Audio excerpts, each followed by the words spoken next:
this one? This is Marley. Hi, Marley. Marley's going to demonstrate some different forces for us.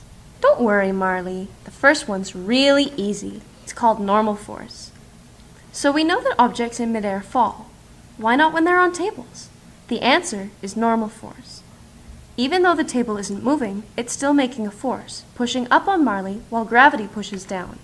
It's happening to you, right now with your chairs. The tiny particles that make up your chair are all cozy together, and they don't want to move apart to let you through. Normal force happens whenever two objects are in contact with each other. Good job, Marley! And now for applied force. Stop. Applied force is when something pushes something else to make it move. In other words, you're literally applying force. Like this. Stop again, please. Yeah, right there. Now you're about to see the next type of force. You've probably heard of it before. It's called gravity. Gravity is the force that really, really huge objects like Earth or the Moon have, which pulls everything else towards them. Actually, everything has gravity, but we're so small that it makes no difference. So if I let Marley unfreeze, the Earth's gravity will make him fall. Sorry, Marley. This is where things get really interesting for Marley. What you're about to see is spring force. That's what happens when a spring is compressed or stretched. It wants to get back to its normal shape, so it exerts a force. Let's slow things down so we can see what happens. Marley hits the spring and pushes it down, compressing it into a smaller shape. When the spring can't take being pressed any smaller, it springs back up, launching Marley into the air. Again. Okay, Marley, you can land now.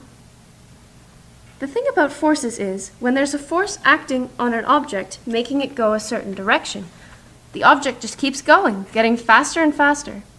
But Marley didn't speed up. He slowed down. He stopped. So, why? Friction, the same stuff that makes your hands warm up when you rub them together. The same stuff cars need to move. Having no friction would be like every surface being super slippery, like having a sheet of super slick ice over everything. But to really get exactly what friction is, we have to zoom in a lot, all the way down to molecular level, where we can see the little particles that make up Marley and the ground. Normally, Marley looks like a smooth, round ball. But even on a smooth surface like Marley's, not all those tiny little particles line up. They make little bumps and rough spots that are so small we can't see or feel them. Right now, you might be thinking, if they're that small, how on earth do they change anything? Here's how. When Marley rolls over the ground, those ridiculously tiny rough spots and bumps hit the ridiculously tiny rough spots and bumps in the ground. Every one of those collisions slows Marley down a little more. Speaking of Marley, what have you got in your mouth? It's a nice string and all, Marley, but we're a bit busy right now. Look out! Well, this is actually the last kind of force, everyone. It's called tension. It's what happens to a rope or a string when it's being pulled taut.